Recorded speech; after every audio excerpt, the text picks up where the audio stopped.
바로 2학년으로 들어와서 이제 새로운 전공으로 반도체라는 전공에 접하는 시점이기 때문에 지금 이 강좌뿐만이 아니라 반도체 전반에 걸친 그런 내용들을 여러분들이 이렇게 심도 있게 들을 필요는 없을 것 같아요. 심도 있게 들을 필요는 없고 쭉 한번 동영상 자료를 보면서 여러분들이 아 이게 반도체구나. 내가 앞으로 3년 동안 그리고 뭐 더 나아가서는 대학원을 진학 아니면 회사에 가서 해야 될 일들이 저런 것들이구나. 그 정도 이해를 하고 그 중에서 이제 어떤 파트는 이 기초전자회로 실습에 관한 그런 내용들이 되겠죠. 그런 거에 대한 감을 좀 잡아주기 위해서 이 동영상 자료를 보여주는 거니까 참고를 하기 바래요. 그리고 이 강의 자료는 SK 하이닉스의 인턴 사원 교육을 위해서 제작을 했던 자료예요. 그렇기 때문에 반도체 전공자뿐만이 아니라 다른 회사다 보니까 회사에서 인력을 뽑을 때 반도체 전공자만 뽑는 게 아니죠. 뭐 화공과에서도 오고 뭐 기타 이공계 전반에 걸쳐서 전공한 사람들이 들어오기 때문에 특히 이제 인턴 사원 같은 경우는 그런 경우가 더 많이 있겠죠. 그렇기 때문에 그런 사람들한테 반도체가 뭐다. 하이닉스에서 반도체를 하는데 그런 것들이 무엇인지 이제 가볍게 감을 잡아주기 위한 그런 자료로 만들어진 거예요. 그런데 그 동영상 자체가 SK 하이닉스의 저작권을 넘겨줬어요, 제가. 그렇기 때문에 동영상을 여러분들한테 배포를 할 수는 없고, 동영상을 만들 때, 여러분들 이 클래스에 올려놓은 거 봤죠?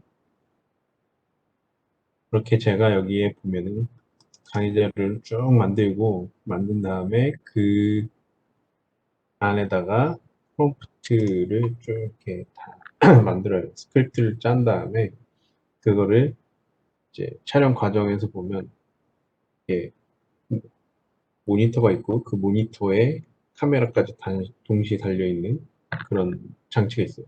거기서 이렇게 프롬프트가 쭉 올라오면 그거를 내가 거의 읽는 개념으로 촬영을 한 거기 때문에 이 배포된 자료 있죠? 예를 들면은 이런 자료. 그래서 여러분들한테 이 자료를 제공을 했죠. 그래서 이런 강의 자료를 만들어서 아, 나 여기서 이런 말을 하고 이런 말을 하고 뭐 이렇게 작성을 한 다음에 그걸 기반으로 동영상을 제작을 한 거기 때문에 제가 동영상 안에서 말하는 내용은 이거랑 똑같습니다. 똑같고 거기 나오는 그림들도 이거랑 똑같아요. 그러니까 움직이지 않아서 그렇지 동영상 자료랑 똑같다고 생각을 하면 돼요. 그래서 혹시나 나중에 참고할 만한 자료가 있겠구나. 아, 옛날에 거기서 뭐 그런 얘기를 했었는데 궁금할 때가 가끔 있을 거예요. 그러면은 이 자료를 활용을 해서 들여다보고 하면 될 것 같아요. 알겠죠? 알겠습니까? 네네네. 자, 그러면은 동영상 시청을 바로 시작을 할게요. 총 5편이라서 이게 보면은 한 20분에서 15분 뭐 정도 돼요. 그러니까 우선 3편을 먼저 보고 그리고 3편 끝나면 중간에 잠깐 쉬었다가 나머지 2편을 시청을 하고 수업을 마칠 예정입니다. 알겠죠? 자, 첫 번째 거부터 봅시다.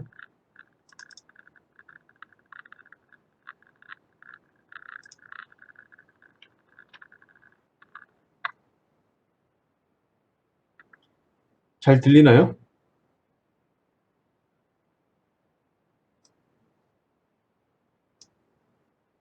여러분들 소리가 안 들리나요? 아, 다시 할게요.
반도체란 무엇인가? 이제 잘 아날로그와 들리나요? 디지털 세계에서, 특히 디지털 환경에서 반도체가 가지는 역할이 무엇인지와 그런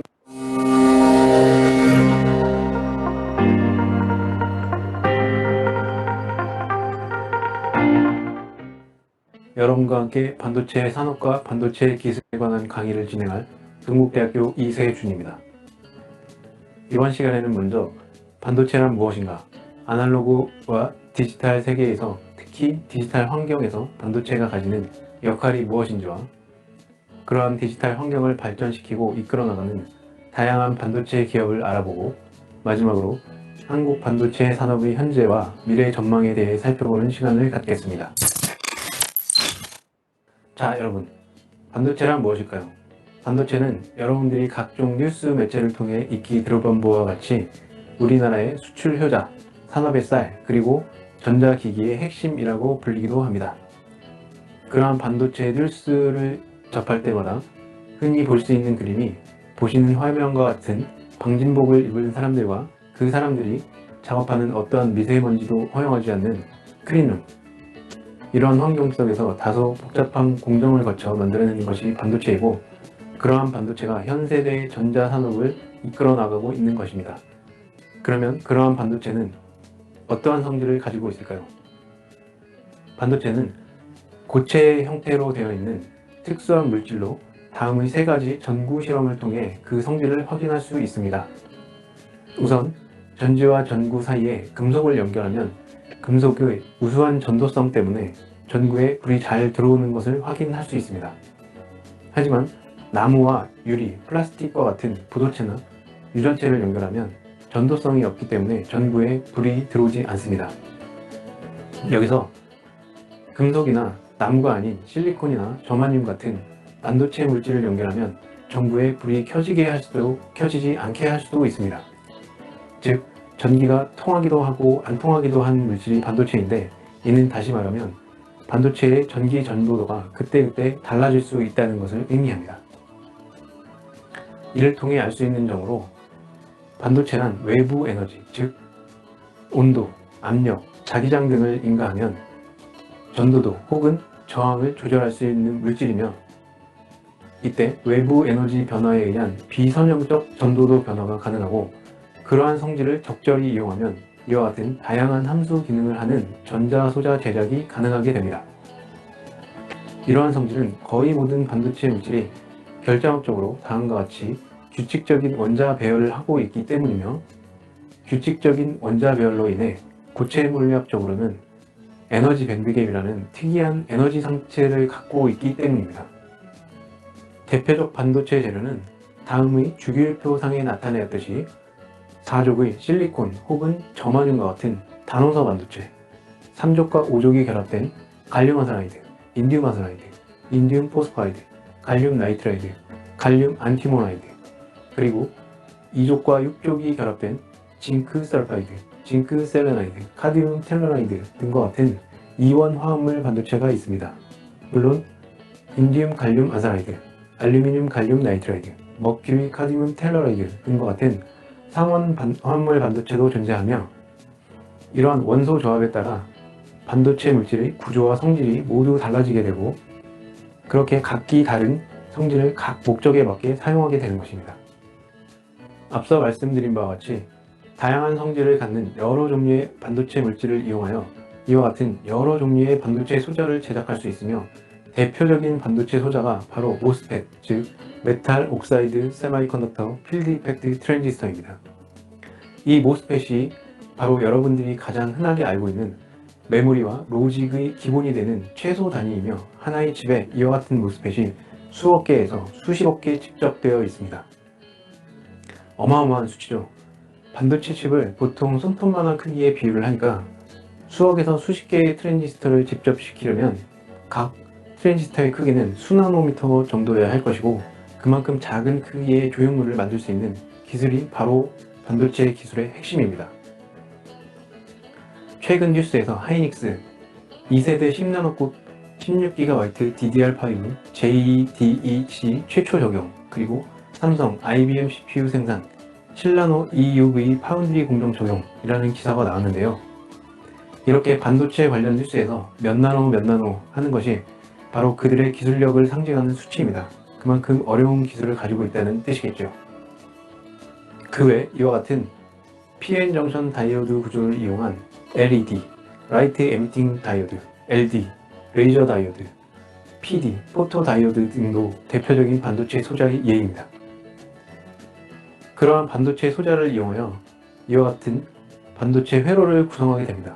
이때 반도체 회로의 구성은 사용자의 목적에 따라 달라질 수도 있고 그 목적과 용도에 따라 이와 같이 여러 개의 반도체 소자와 반도체 칩을 하이브리드 시키는 경우가 있고 또한 하나의 칩 안에 직접 시킬 수가 있습니다. 대표적이고 대중적으로 잘 알려진 직접 회로가 메모리와 CPU이고 예를 들어 CPU와 같이 범용으로 사용하는 경우 외관에서 보이는 핀의 개수와 각 핀의 역할은 같지만 내부 회로의 구성은 CPU를 공급하는 회사마다 다를 수가 있습니다. 즉, 인텔과 AMD의 CPU는 핀의 개수와 각 핀의 역할이 같아 사용자가 비용과 선호도에 따라 선택할 수 있지만 내부 회로의 구성이 달라 데이터 처리 속도, 열 발생 등의 문제가 차이를 보이게 되는 것입니다. 그렇게 직접 회로의 회로 구성을 어떻게 하느냐도 반도체 기술의 핵심 중 하나입니다. 자, 그렇게 미세한 반도체 소자들을 복잡한 회로나 칩으로 구성하고 그것들을 이용해 다양한 IT 기기들을 구현할 수 있는 것입니다. 여러분들이 실생활 속에서 흔히 사용하고 있는 PC, 디지털 카메라, 스마트워치, 스마트폰 모두가 그렇게 반도체 회로와 반도체 칩의 조합이라고 보시면 됩니다. 거꾸로 말하면 노트북이나 스마트폰을 분해하면 이와 같이 반도체 소자와 반도체 칩으로 구성되어 있고 이러한 반도체 칩과 소자의 연결 및 구성이 바로 반도체 회로입니다. 물론 반도체 칩 내부에도 복잡한 회로로 구성되어 있습니다. 반도체 칩 내부로 들어가 볼까요? 이 그림은 반도체 칩의 결합도를 보이는 것인데요. 이 부분이 여러분들이 흔히 볼 수 있는 까만색 플라스틱 부분이고 그 안에 실제 아주 자그마한 반도체 직접 회로 칩이 들어가 있습니다. 그 반도체 직접 회로 칩은 이와 같은 웨이퍼 위에 매우 복잡한 조형물로 제작되어 있고 그것을 하나하나 떼어서 각 전극을 각 핀에 연결하고 까만색 플라스틱 재료로 패키징된 것입니다. 반도체 직접 회로 칩은 이와 같은 클린룸 안에서 웨이퍼 기판을 시작으로 여러 공정 과정을 통해 탄생하게 됩니다. 이렇게 하나의 웨이퍼 위에 여러 개의 네모 영역이 있는데요. 각 네모 영역이 하나의 반도체 칩이 되는 것이고 이렇게 10cm짜리 동전보다 작은 네모 영역 안에 수백만, 수천만 혹은 수억 개의 트랜지스터가 직접되어 있습니다. 그렇다 보니 트랜지스터 하나의 크기가 수 나노미터 크기에 달할 것이고 그렇게 작은 크기의 조형물을 만들려고 하다 보니 어떠한 미세먼지도 허용을 할 수가 없다는 것입니다. 그래서 반도체를 제작할 때는 이렇게 클린룸에서 공정을 진행하게 됩니다. 자, 그러면 우리는 왜 반도체라는 것을 사용할까요? 우리는 아날로그의 세상 속에서 살고 있습니다.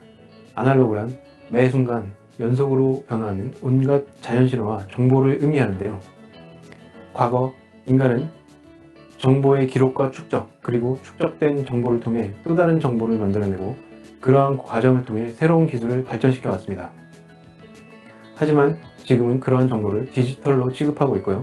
디지털이란 아날로그 정보를 하나하나 쪼개어 0101 등의 이진수 체계로 분할한 뒤 각 정보에 대한 코드를 부여하여 저장하고 그렇게 저장된 디지털 정보를 전자기기를 통해 사용하고 있는 것입니다. 정보를 기록하고 사용할 때 아날로그 방식으로는 문자의 경우 수기로 작성하거나 인쇄 기법을 통해 간행본을 출판해왔고 이미지의 경우 필름에 영상을 담아서 그것을 다시 인화한 후 분류 및 보존을 해왔습니다. 또한 소리의 경우 기계식으로 LP와 같은 플라스틱 판 위에 기록을 해왔죠.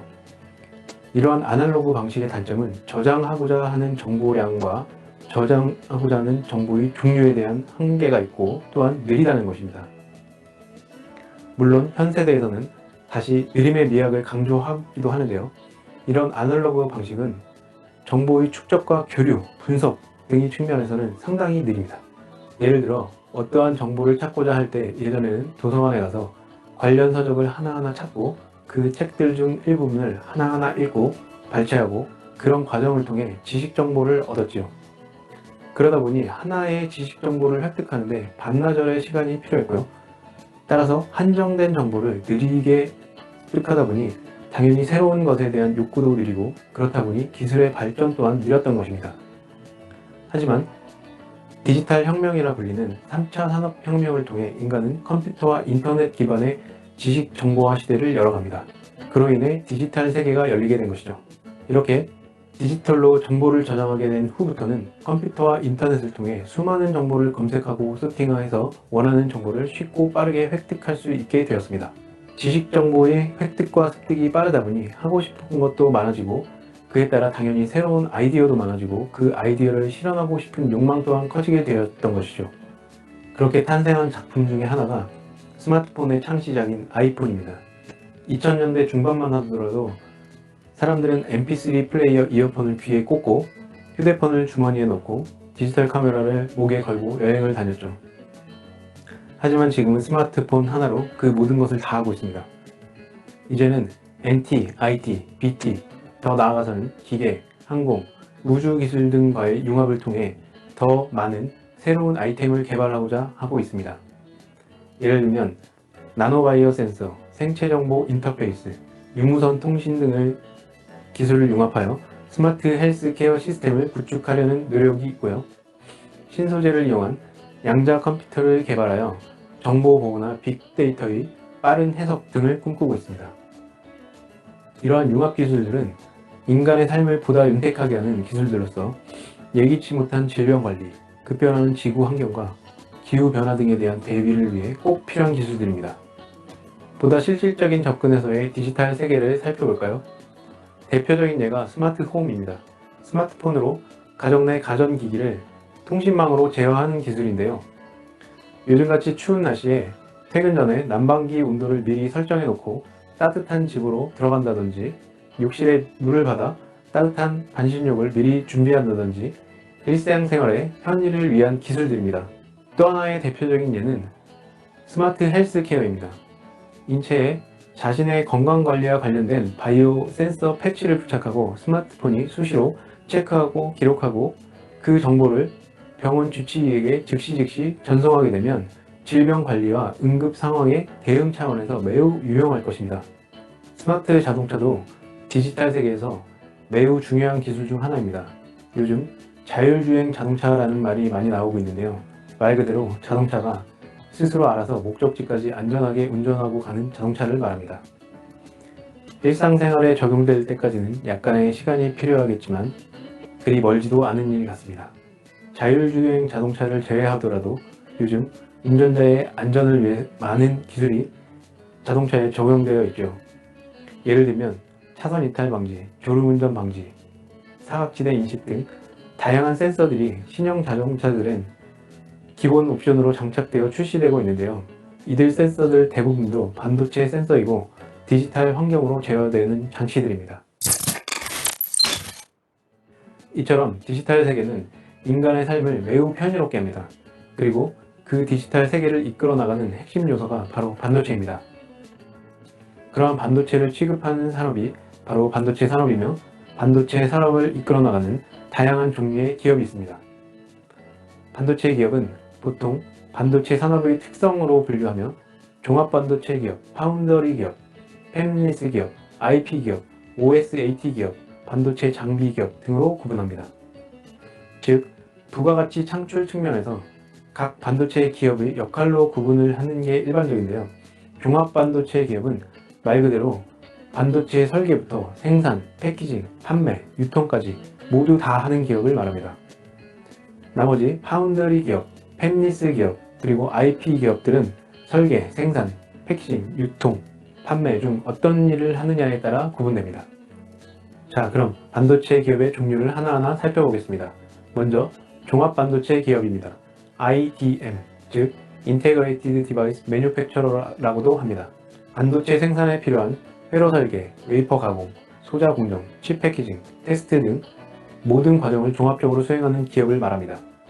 이를 위해서는 Fabrication, 팹이라고 불리우는 반도체 소자 공정 설비가 필수적으로 구축되어 있어야 하고, 이러한 팹 설비를 구축하기 위해서는 수조 원 이상의 자본이 필요합니다.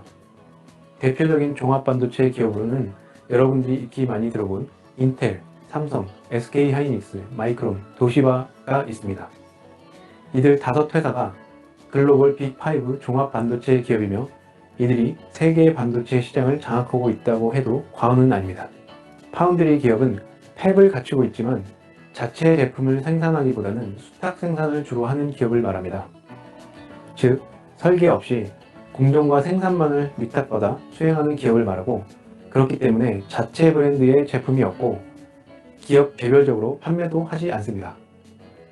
대표적인 파운드리 기업으로는 대만의 TSMC, 미국의 글로벌 파운드리, 대만의 UMC, 중국의 SMIC가 있습니다. 우리나라 기업으로는 팹 설비를 갖추고 있는 삼성전자와 SK하이닉스에서도 파운드리 사업을 진행하고 있고요. 그 밖에 동부하이텍, 지금의 DB하이텍이죠. DB하이텍과 매그나칩 반도체가 있습니다. 팹리스 기업은 말 그대로 팹 설비가 없는 기업을 뜻합니다. 반도체 설계만 하고 생산은 파운드리 기업에 위탁하여 제작한 후 자사 브랜드의 이름으로 제품을 판매하는 기업을 말합니다. 대표적인 팹리스 기업이 퀄컴, 브로드컴, 엔비디아, 미디어텍 등입니다. IP 기업은 즉 인텔렉츄얼 프로퍼티, 우리말로는 지식재산, 지적재산이라는 뜻이고 주로 특허를 판매하는 기업을 말합니다.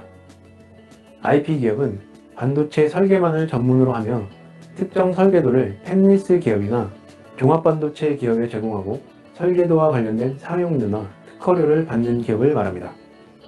대표적인 IP 기업이 영국의 ARM이고 이 회사는 모바일 기기나 태블릿 PC 등의 CPU를 설계하여 설계 도면을 판매하고 있으며 2017년 기준으로 약 50% 가까이 세계 IP 시장을 장악하고 있습니다.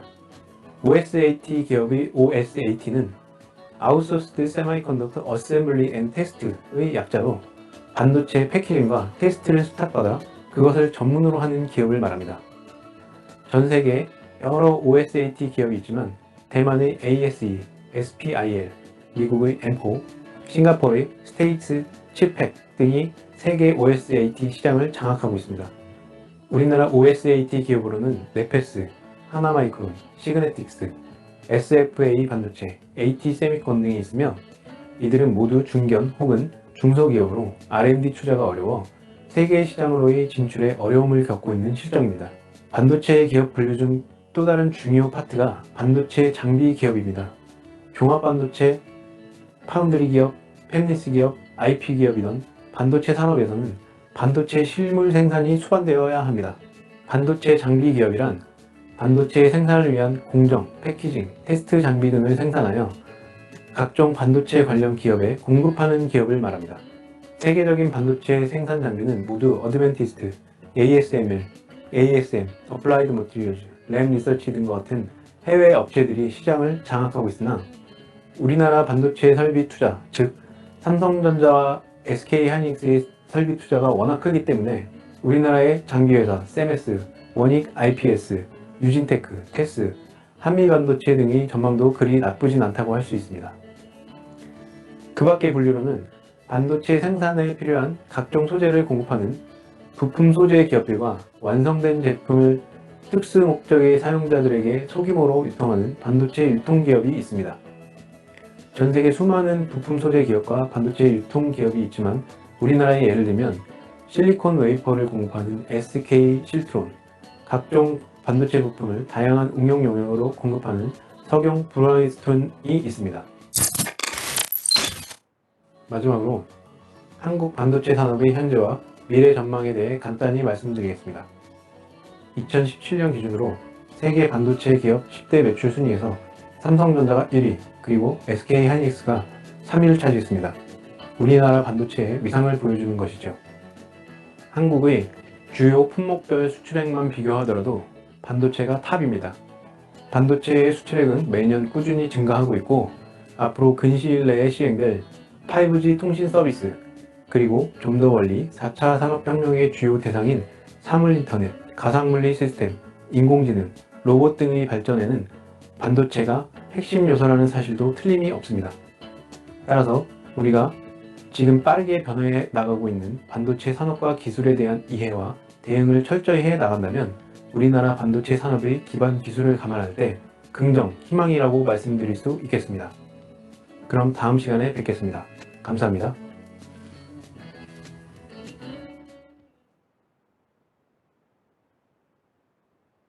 야자타임 어떠세요? 야자타임.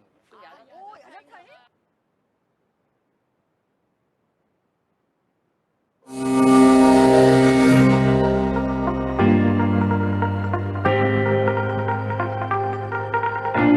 안녕하십니까. 여러분과 함께 반도체 산업과 반도체 기술에 관한 강의를 진행할 동국대학교 이세준입니다. 이번 시간에는 먼저 반도체 산업의 분류를 소개하고 이어서 반도체 산업의 주류를 이루고 있는 메모리 반도체, 비메모리 반도체, 그리고 주문형 반도체에 대한 소개와 이들 반도체 산업을 이끌고 있는 기업들, 그리고 시장 현황에 대해 말씀드리겠습니다. 컴퓨터나 스마트폰, 스마트워치 등 거의 대부분의 IT 기기들은 반도체 칩과 반도체 회로의 조합으로 구성되어 있습니다.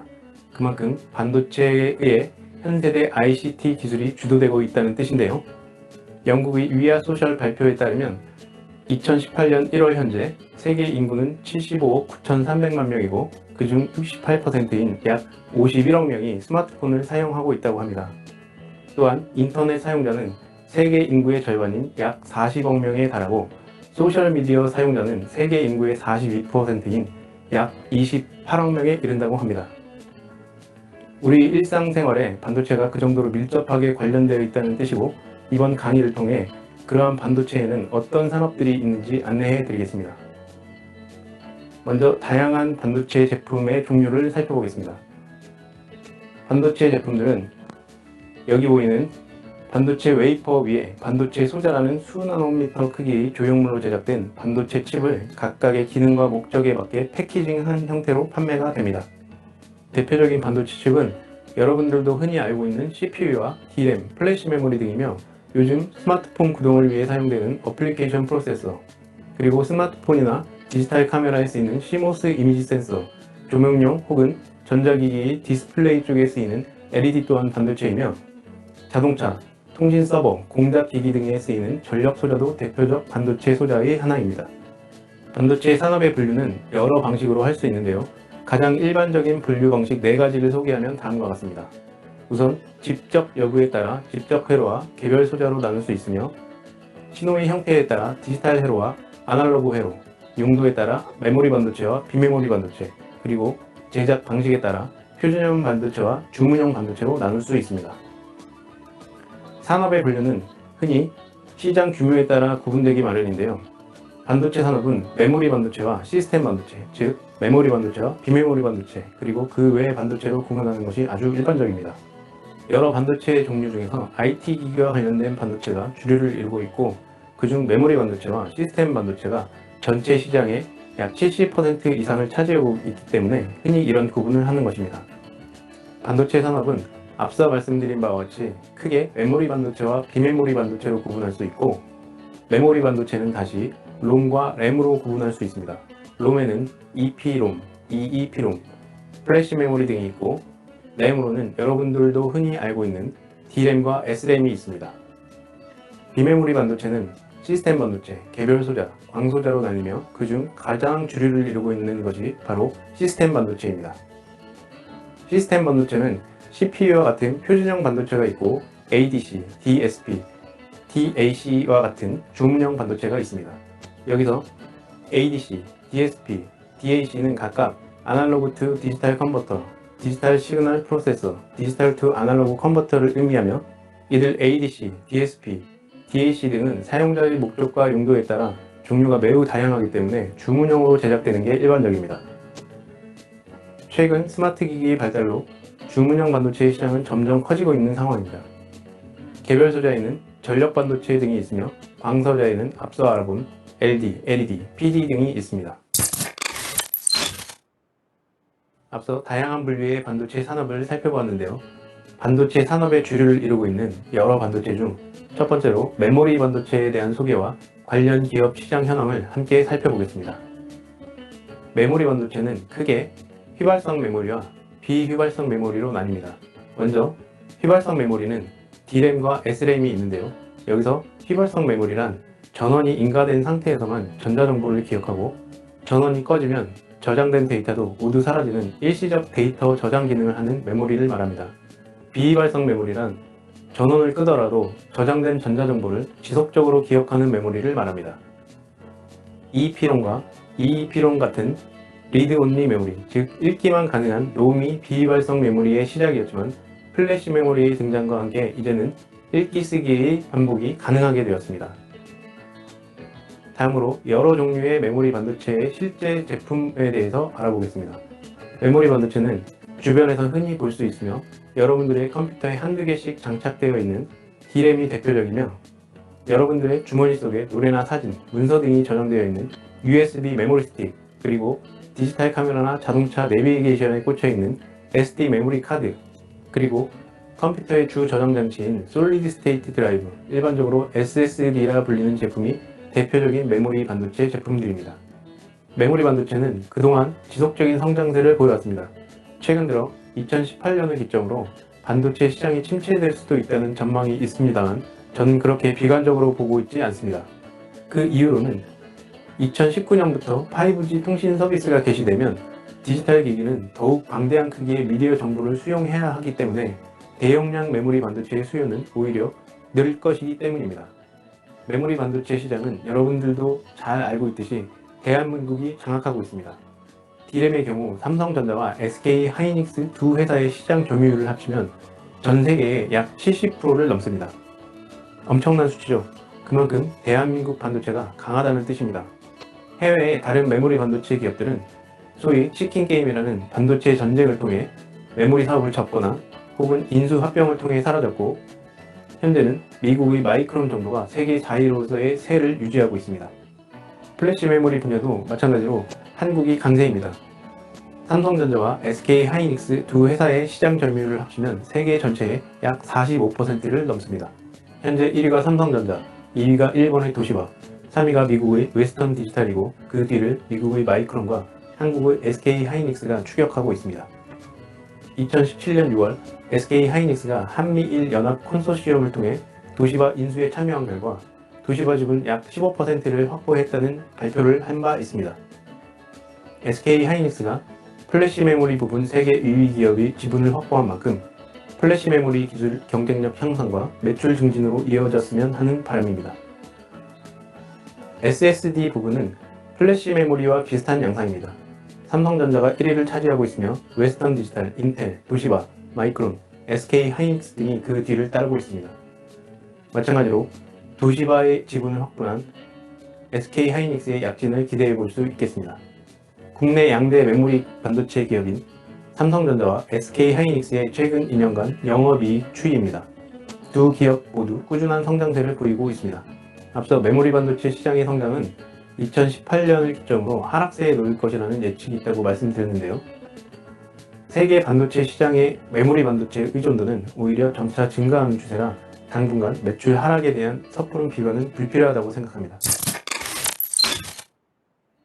자, 이번에는 비메모리 반도체에 대해 알아보겠습니다. 비메모리 반도체는 크게 시스템 반도체, 광 반도체, 개별 소자로 나눌 수 있습니다. 시스템 반도체는 다시 마이크로 프로세싱 유닛, MPU와 마이크로 컨트롤러 유닛, MCU와 같은 프로세서, ADC, DAC, DSP 등과 같은 아날로그 혼성 반도체, 그리고 범용과 특수형 로직으로 구분됩니다.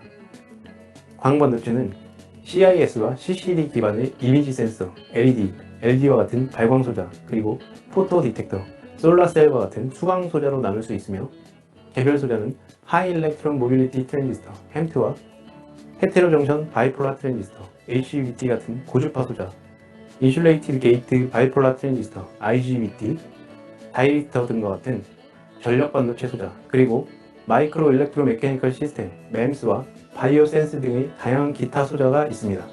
다음으로 대표적인 비메모리 반도체 제품을 알아보겠습니다. 먼저 컴퓨터의 두뇌 역할을 하는 CPU, 스마트폰의 머리 역할을 하는 어플리케이션 프로세서, AP, PC와 스마트 기기 영상 처리를 담당하는 그래픽스 프로세싱 유닛, GPU, 그리고 각종 음성, 이미지, 모션 등의 디지털 정보를 처리하는 DSP와 스마트 기기의 눈에 해당되는 CIS 등이 대표적 비메모리 반도체 제품들입니다. 비메모리 반도체 시장은 스마트 기기의 발전과 힘입어 지속적인 성장세를 유지하고 있으며 앞으로 더욱더 성장할 것으로 전망하고 있습니다. 그러한 이유는 아주 가깝게는 5G 통신 서비스의 개시와 가까운 미래에 도래할 4차 산업혁명의 주요 대상인 인공지능과 가상물리 시스템 등의 구현을 위해서는 수많은 기능과 목적의 고성능 시스템 반도체가 필요하기 때문입니다. 따라서 반도체 강국으로의 면모를 더욱 견고히 하기 위해서는 시스템 반도체에 대한 선도 기술력을 확보해 나가는 게 우리나라의 당면 과제라 할 수 있습니다. 그러나 아쉽게도 우리나라는 시스템 반도체 분야에서 반도체를 생산하는 나라들 중 최하위이며 심지어 대만과 중국에도 뒤지고 있는 상황입니다. 시스템 반도체가 현재에도 미래에도 전체 반도체 시장에 가장 많은 포션을 차지하고 또한 반도체 중 가장 고부가가치를 창출해내는 제품인 것을 감안하면 매우 큰 아쉬움이 아닐 수 없습니다. 대표적인 시스템 반도체 기업들로는 세계 1위 인텔, 2위 퀄컴, 3위 텍사스 인스트루먼트가 모두 미국 기업이고 4위인 NXP가 네덜란드 기업, 그리고 삼성전자가 5위인 것을 확인할 수 있으며 스마트폰용 어플리케이션 프로세서 AP 분야에서는 미국의 퀄컴과 애플의 주도하에 대만의 미디어텍과 우리나라의 삼성전자가 그나마 선전하고 있습니다. 마지막으로 주문형 반도체에 대해 말씀드리겠습니다. 주문형 반도체란 사용자의 주문에 맞춰 설계 및 제작된 반도체를 말하며 사용자 스펙에 따른 회로 설계, 공정을 위한 레이아웃 설계, 반도체 공정, 그리고 칩 패키징을 통해 제품화됩니다. 주문형 반도체를 논할 때 자주 등장하는 용어가 바로 SoC인데요. 시스템 온 칩의 약자이며 말 그대로 칩 위에 시스템을 구현한다는 뜻입니다. 많게는 프로세서부터 메모리 파트까지 모두 다 포함되어 있기도 하고요. 적게는 데이터 처리와 로직 기능만 담당하는 경우도 있습니다. 이러한 주문형 반도체 제작을 위해서는 주로 ASIC이나 ASSP 설계를 시작으로 탄생하게 되는데요. 많은 경우에는 FPGA라 불리는 회로 재구성이 가능한 반도체 칩과 설계 방식을 사용하기도 합니다. 주문형 반도체 또한 이 표에서 볼 수 있듯이 그 성장세가 대단한데요. 스마트 기기 발전에 따른 사용자 목적의 다양화, 그리고 스마트 홈, 스마트 헬스케어, 스마트 자동차 등의 수요가 증가함에 따라 주문형 반도체 시장이 점점 커지고 있는 것입니다. 스마트 기기 예를 들면 요즘 스마트 기기에는 다양한 센서들이 내장되어 있죠. 그러한 센서들이 감지한 다양한 신호를 처리하기 위해 각종 SoC 혹은 DSP, ADC, DAC 등이 필요하며 이러한 칩들은 각 센서의 용도와 기능에 따라 다 다르기 때문에 주문형 반도체로 제작하는 게 일반적입니다. 향후의 스마트 기기에는 더 많은 센서가 부착될 것이고 그것을 구동하는 칩들 또한 수요가 많아지겠죠. 그러니 스마트 홈, 스마트 헬스케어, 스마트 자동차 등을 생각하면 주문형 반도체 시장의 잠재 성장률은 매우 크다고 할 수 있습니다. 주문형 반도체는 과거부터 지금까지 자이링스와 알테라가 세계 시장을 석권하고 있습니다. 자이링스는 FPGA를 발명한 기업이기도 하고 펜리스 반도체라는 기업 모델을 창시한 회사이기도 합니다. 반도체 설계의 주요성을 알린 회사이기도 하고요. 세계 비메모리 반도체 그리고 주문형 반도체 시장을 장악하고 있는 미국에서는 FPGA 설계자를 모집하는 공고가 끊이지 않고 올라오고 있으며 이들의 몸값 또한 금값입니다. 비메모리 반도체와 주문형 반도체는 반도체 설계가 시작이기 때문입니다. 여기까지 다양한 반도체에 대해 알아보았습니다. 여러분들 중에서 대한민국 주문형 반도체를 세계로 이끌 수 있는 최고의 반도체 설계자가 나오길 바라며 이번 시간을 마치겠습니다. 감사합니다.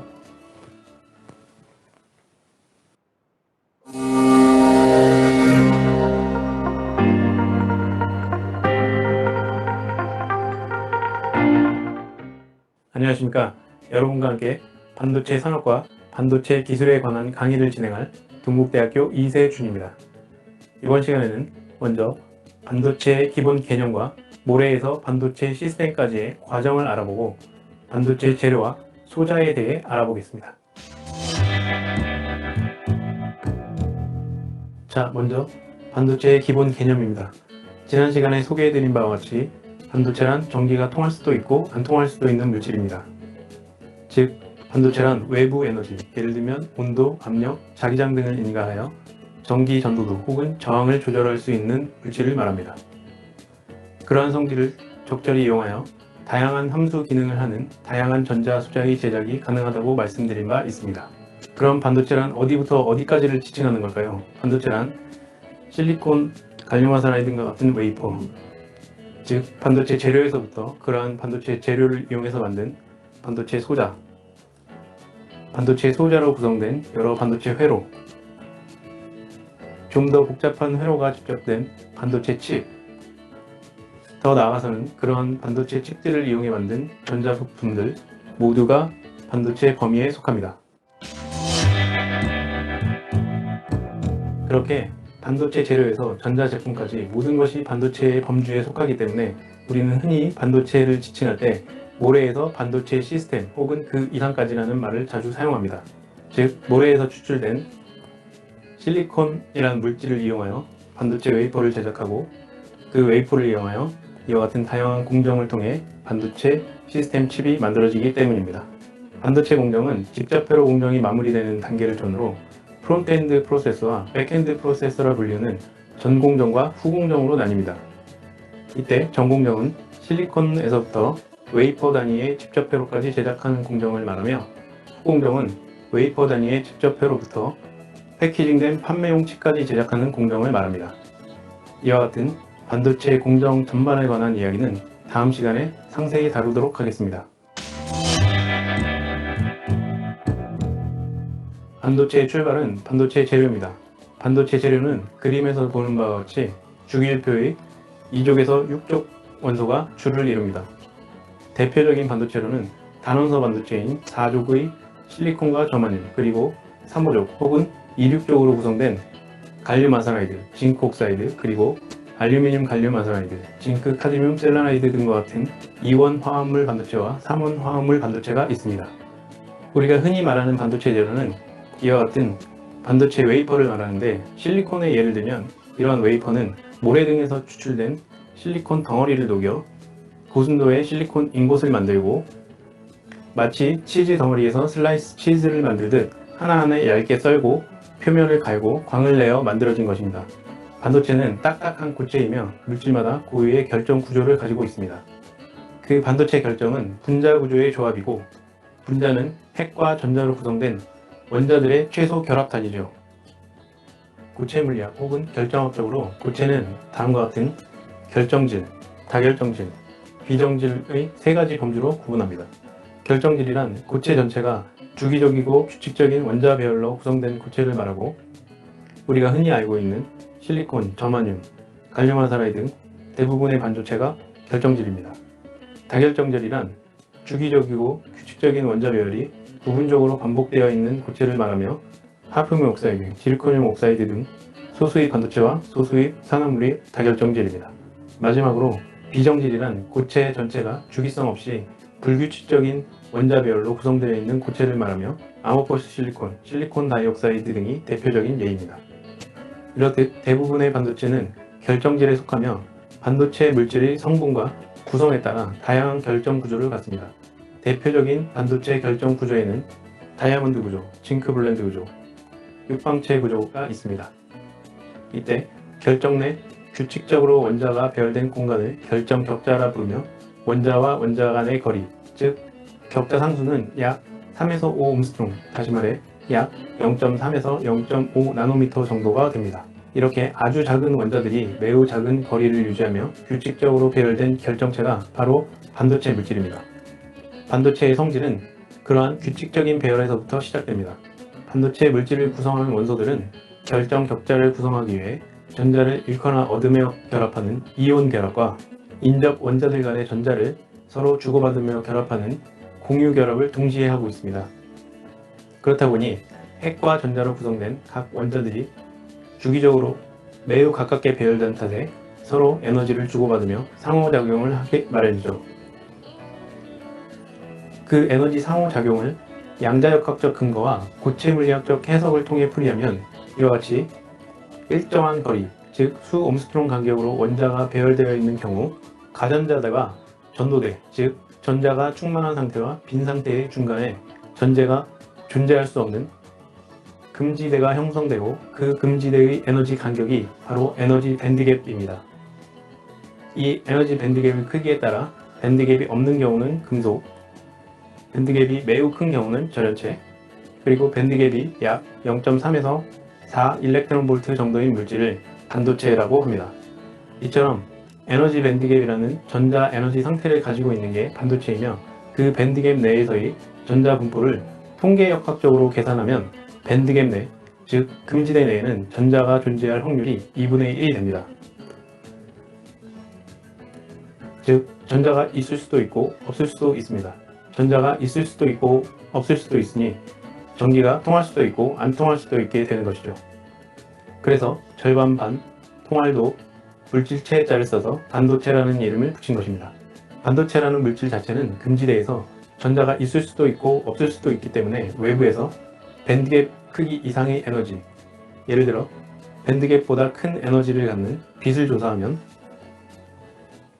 가전자대의 전자가 전도대로 여기되어 전기가 통하게 됩니다.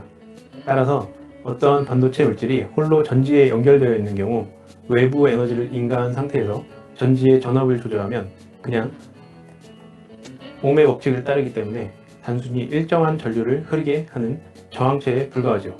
따라서 외부 에너지의 크기와 전압 크기 변화에 따라 전류 흐름이 커졌다 작아졌다 하는 독특한 특성과 독특한 함수 관계를 유도해내려면 반도체의 일부는 밴드갭 내 존재 확률이 크고 또 다른 일부는 전자 존재 확률이 작게 하여 그들 간에 가로지르는 전자의 흐름을 제어해야만 합니다. 그렇게 반도체 물질의 전자 존재 확률, 즉 전자의 농도를 제어하는 것이 바로 도핑입니다. 반도체 도핑은 반도체 내 전자가 많게 하는 N도핑과 전자의 빈자리, 즉 전공이 많게 하는 P도핑이 있습니다. 먼저 N도핑의 경우 실리콘의 예를 들면 가전자 수가 4개인 4족 원소, 즉 실리콘 원자들 사이에 가전자 수가 5개인 5족 원소 안티모니를 부분적으로 삽입하면 실리콘과 안티모니의 공유결합 시 잉여전자 1개가 발생되고, 이 잉여전자가 반도체 내에서 자유롭게 돌아다닐 수 있는 자유전자가 되는 것입니다. 따라서 이와 같이 N도핑을 하게 되면 반도체는 자유전자로 가득 차게 되고 전자는 음의 전화, 즉 네거티브 차지를 띠기 때문에 N형 반도체라고 부르는 것입니다. 반대로 P도핑의 경우 마찬가지로 실리콘의 예를 들면 가전자 수가 4개인 실리콘 원자들 사이에 가전자 수가 3개인 3족 원소 보론을 부분적으로 삽입하면 실리콘과 보론의 공유결합 시 전자가 1개 부족하게 되어 전자의 빈자리, 즉 전공 1개가 발생됩니다. 따라서 이와 같이 P도핑을 하게 되면 반도체는 자유전공으로 가득 차게 되고 전공은 양의 전화, 즉 포지티브 차지를 띠기 때문에 P형 반도체라고 부르는 것입니다. 이와 같이 도핑을 통해 반도체의 전자 및 전공 농도를 조절할 수 있고 반도체 내 수송자, 즉 전자와 전공과 같은 전하들은 N형과 P형 그리고 전자 전공의 농도를 막론하고 기본적으로 4가지의 수송자 전송 특성을 갖고 있습니다. 바로 표동, 확산, 생성, 재결합인데요. 우선 표동이란 반도체에 가해진 전개의 힘을 받아 전자와 전공들이 가속 운동을 하며 이동하는 현상을 말합니다. 마치 당구 큐대로 당구공을 가격하면 그 힘으로 당구공이 이동하는 것을 연상하면 이해가 쉬울 것입니다. 확산이란 방 한 구석에서 향수를 뿌리면 향수 입자가 서서히 확산하여 방 전체에 퍼지듯이 반도체 내 전자 전공의 농도차와 그 차이에 의한 에너지 불균형을 극복하고자 농도가 높은 곳에서 낮은 곳으로 퍼져나가며 균형을 이루어 나가는 현상을 말합니다. 이어서 생성과 재결합입니다. 반도체 내에서 전자와 전공들은 이동할 수 있는 거리가 한정되어 있고 또한 특정한 수명을 가지고 있기 때문에 이동 중 일부는 소멸하기 마련인데요. 이때 고체 내에서는 에너지 보존의 법칙의 일환으로 질량 보존의 법칙이 성립해야 합니다. 따라서 소멸된 수만큼의 전자 전공이 다시 생기는 과정을 생성이라고 합니다. 재결합이란 전도대를 이동 중인 상대적으로 높은 에너지를 갖는 전자들이 상대적으로 낮은 에너지를 갖는 가전자대의 전공들과 만나는 과정, 엄밀히 말하면 전도대의 전자가 에너지를 소모하며 가전자대의 빈자리로 돌아가는 과정을 말합니다. 모든 반도체 소자는 이러한 4가지 수송자 전송 메커니즘에 의해 구동된다고 보시면 됩니다. 마지막으로 반도체 물질들을 이용해 만들어지는 반도체 소자에 대해 간략한 소개를 할까 합니다. 수많은 종류의 반도체 소자들이 있지만 반도체에 입문하는 과정에서 반드시 알아야 할 두 가지 반도체 소자, 즉 PN 접합 다이오드와 전개 효과형 트랜지스터, 모스펫에 관한 소개를 해드리겠습니다. 먼저 PN 접합 다이오드입니다. PN 접합 다이오드란 이와 같이 N형 반도체와 P형 반도체가 어떠한 간극 없이 직접적으로 접합되어 있는 소자를 말합니다. N형 반도체와 P형 반도체의 전자 전공 농도 차이로 인해 전이 장벽이 형성되고 전압을 인가하면 수송자들이 그 전이 장벽을 극복하여 잘 넘어가고 전송이 되느냐 혹은 전이 장벽을 넘지 못해 수송자 전송이 일어나지 않느냐에 따라 온과 오프 상태의 동작이 결정됩니다. 이때 앞서 말씀드린 생성, 재결합, 확산, 효동 현상이 각 전압 크기에 따라 큰 의존성을 갖고 있기 때문에 이와 같은 단순 오음의 법칙이 아닌 지수함수적 특성을 보이게 되는 것입니다. PN 접합 다이오드의 동작 원리를 보이는 그림입니다. N형 반도체와 P형 반도체 전극의 순방향, 즉 각각의 음과 양의 전압을 인가하면 P형 영역의 포텐셜은 증가하고 N형 영역의 포텐셜은 감소하여 전이 장벽의 크기가 줄어들게 됩니다. 결과적으로 인가된 전압에 따른 전기량 형성과 그에 따른 수송자 전송이 원활하게 되고 다이오드는 온 상태가 됩니다. 반대로 N형 반도체와 P형 반도체의 전극의 역방향, 즉 각각 양과 음의 전압을 인가하면 P형 영역의 포텐셜은 감소하고 N형 영역의 포텐셜은 증가하여 전이 장벽의 크기가 점점 커지게 됩니다. 결과적으로 수송자들은 전이 장벽을 넘지 못해 전류의 흐름이 없는 오프 상태가 됩니다. PN 다이오드는 앞서 말씀드린 것처럼 순방향과 역방향 바이어스에 따라 온, 오프가 극명하게 구분되기 때문에 이와 같은 스위치 역할을 하게 됩니다. 그러한 스위치 기능을 이용하여 디지털 논리 게이트의 구성도 가능하고요. 아날로그 신호를 입력하면 다이오드는 순방향에서만 동작하기 때문에 이와 같은 반파 정류기로 사용할 수 있습니다. 혹은 다이오드를 여러 개 연결하여 각각 순방향 혹은 역방향 전압에서 동작할 수 있게 함으로써 전파 정류기로도 사용할 수 있습니다. 마지막으로 PN 다이오드는 LED, LD, PD와 같은 광소자의 기본 구조가 되기도 하는데요. 수송자의 전송 과정에서 생기는 복사성 재결합 현상이나 광여기 수송자 전송 현상 등을 이용하는 것입니다. 자, 이제 마지막으로 반도체 소자 중에 꽃이라고 할 수 있는 모스펫입니다. 모스펫은 메탈 옥사이드 세미컨덕터의 MOS 구조를 기본으로 하는 필드 이펙트 트랜지스터, 즉 전개 효과 트랜지스터입니다. 모스 구조의 옥사이드는 전원체라 게이트의 전압을 인가해도 전류가 흐를 수 없고 동시에 유전체라 전압 인가에 따라 내부에 전기 쌍극자가 형성됩니다. 그 전기 쌍극자들이 반도체 쪽으로 전개를 전달하여 반도체 표면에 전자들이 모이게 되고 그렇게 반도체 채널 표면에 모여든 전자들이 소스와 드레인 사이로 흐르게 되는 것입니다. 즉 게이트의 전압을 인가하여 소스, 채널, 드레인 사이를 흐르는 전류의 양을 조절하는 소자이고 그렇기 때문에 전압 구동 전류원이라고도 부릅니다. 흔히 모스펫을 이와 같이 수도 라인에 비유를 많이 하는데요. 쉽게 생각하면 이 수도 꼭지가 흐르는 물의 양을 바꿀 수 있듯이 모스펫의 게이트가 전류의 흐름 양을 조절하는 것입니다. 모스펫의 동작 원리와 특성입니다. 우선 게이트 전압 변화에 따른 전달 특성입니다. 그림은 N모스펫의 계략도와 IDVG 특성 곡선인데요.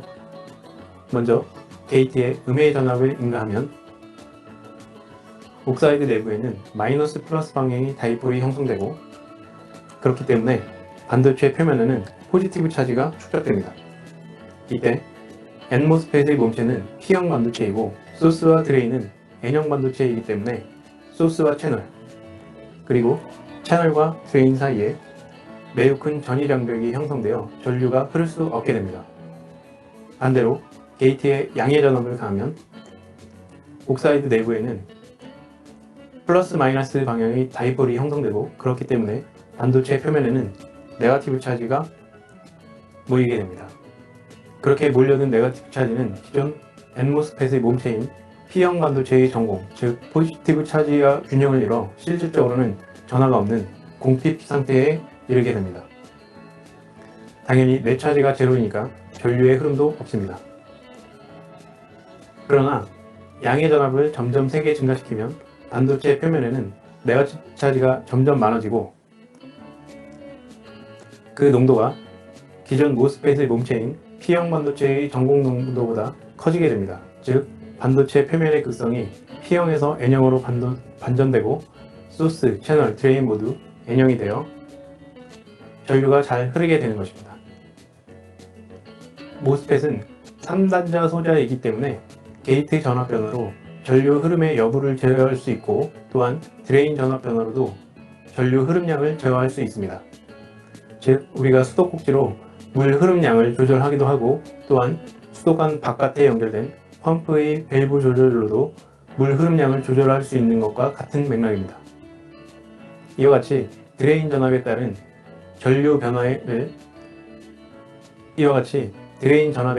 전류 변화를 모스펫의 출력 특성이라 부르고요.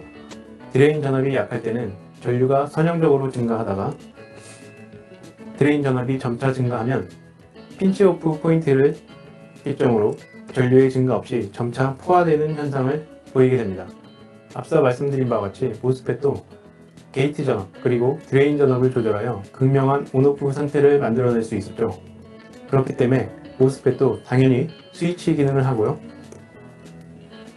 그러한 스위칭 특성을 이용하여 디지털 로직을 꾸밀 수 있습니다. 게이트 전압으로 온오프 스위칭을 하면서 게이트와 채널 사이의 산화막 영역에 전하가 임시로 저장될 수 있는 공간을 만들어주면 이게 바로 비리별성 플래시 메모리의 기본 구조가 되는 것입니다. 그림과 같은 아날로그 증폭기로도 많이 쓰이고요. 모스펫을 이용한 실질적인 응용 예를 보겠습니다. 그림은 D램 회로의 기본 개념들을 보이는 것이고요. 보시다시피 모스펫과 캐패시터가 하나씩 짝을 이루며 바둑판식 배열을 하고 있습니다. 이 한 쌍이 D램의 메모리 셀이고 이곳에 정보를 하나씩 저장하는 것입니다. 트랜지스터 하나와 캐패시터 하나가 짝을 이루어 메모리 셀을 구성하기 때문에 D램의 셀 구조를 원티 원C라고도 합니다.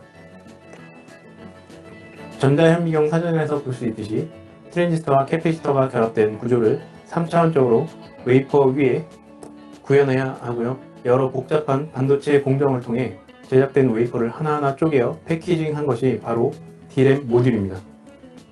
CPU도 마찬가지로 이처럼 어마어마한 수의 모스펫들로 구성된 매우 복잡한 직접 회로이고요. 역시 웨이퍼 위에 수많은 공정을 통해 구현한 후 패키징 작업을 통해 완제품으로 출시하는 것입니다. 자, 이번 시간에는 반도체 재료부터 반도체 소자, 그중 대표적인 반도체 소자인 PN 접합 다이오드와 모스펫에 대해 알아보았습니다. 그러한 반도체 소자들은 여러분들의 생활 환경 곳곳에 자리 잡고 있습니다. 앞서 말씀드린 모스펫의 경우 메모리와 CPU 등이 기본 요소 소자죠. 그러니 이제 컴퓨터나 스마트폰, 스마트워치 등의 모스펫이라는 소자의 용도와 중요성을 어느 정도 인지하셨으리라 믿습니다. 그 외 반도체 소자는 산업용, 가정용 LED는 물론 군수용 적외선 탐지기, 의료용 센서, 자동차용 전력 반도체 등 매우 다양한 곳에 쓰이고 있습니다. 가만히 생각해보면 인간의 삶과 뗄래야 뗄 수 없는 게 반도체죠. 더욱이 우리가 좀 더 기술적으로 진보된 세상을 상상할 때 꼭 반도체라는 것이 필요하고요. 그만큼 반도체는 미래 산업에 있어 중요한 것입니다. 여러분들도 반도체 전문가가 되어 미래 산업을 이끌어 나가는 대한민국 산업 역군이 되길 바라겠습니다. 감사합니다. 동국대학교 2세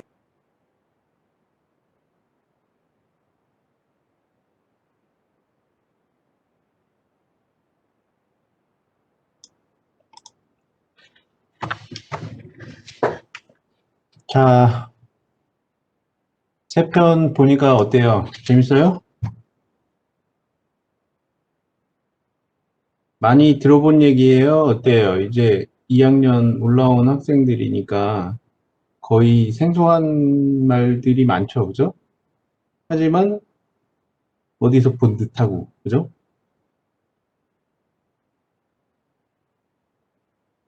그죠? 들어본 것도 당연히 있겠죠, 그죠? 지금 요 특히 이제 요 3편, 4편 나가는 이런 부분들이 여러분들이 앞으로 3년 동안 여러 과목들을 통해서 상세하게 배울 그런 내용들이에요. 그런 내용들을 함축해 놓은 거라서 여러분들이 반도체에 대한 개념, 앞으로 어떤 지식들을 가지고 어떤 일들을 할 수 있는지, 이렇게 들여다보면은 여러분들이, 저거 재밌겠다. 저건 뭐지? 어려울 것 같은데? 뭐 이런 생각도 들 거예요.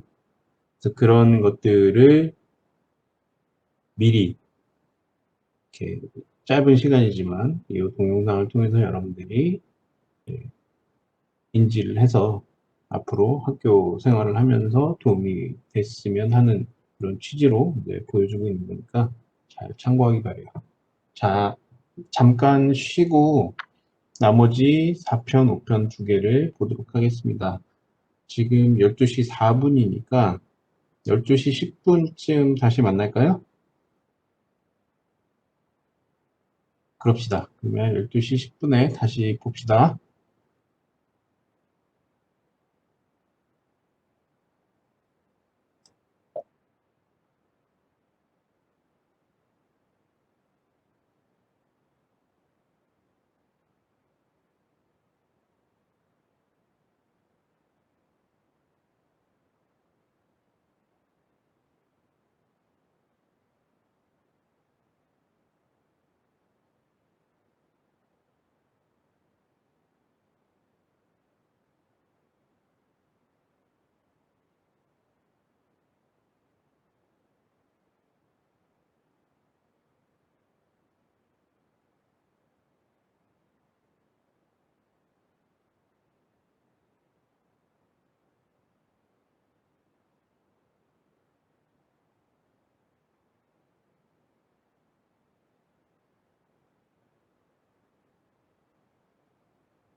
자, 다들 돌아왔나요?